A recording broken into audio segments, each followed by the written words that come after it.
but those vessels get clogged, and that is called atherosclerosis. And this can cause heart attacks, and it can cause strokes. So with atherosclerosis, the blood is flowing, and then cholesterol, which is kind of a yellowish substance, and that's what we all see whenever we see pictures and so forth. The cholesterol gets built up along the walls.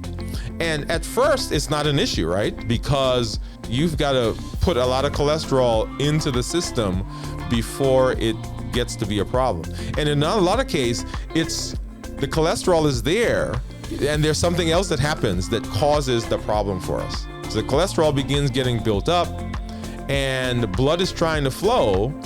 And what happens as those walls get thin, or the lumen, right, gets thinner and thinner, so something is starting to block it. After a while, blood can't go through there anymore. One of the interesting things that they have found with heart disease, and particularly atherosclerosis, is that the vessels have this plaque that's built up, and there's some inflammatory process that happens. So there's this hump. You can imagine if you're sitting inside the vessel,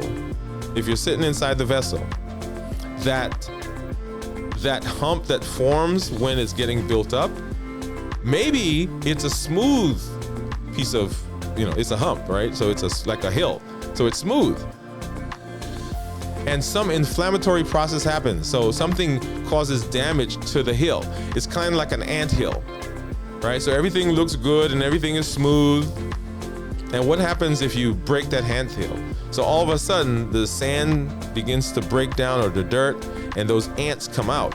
So what happens here is that something happens, some trauma happens in the vessel, and it breaks the top of that anthill, if you will, or that hill. And so the body sees all this stuff that's going on, and the body tries to seal it off. And that's what's called a clot, right? A blood clot. So the body tries to fix it. And when the body tries to fix it and it puts a clot right there, all of a sudden, that clot gets the lumen of the vessel so full that no more blood can make its way through there.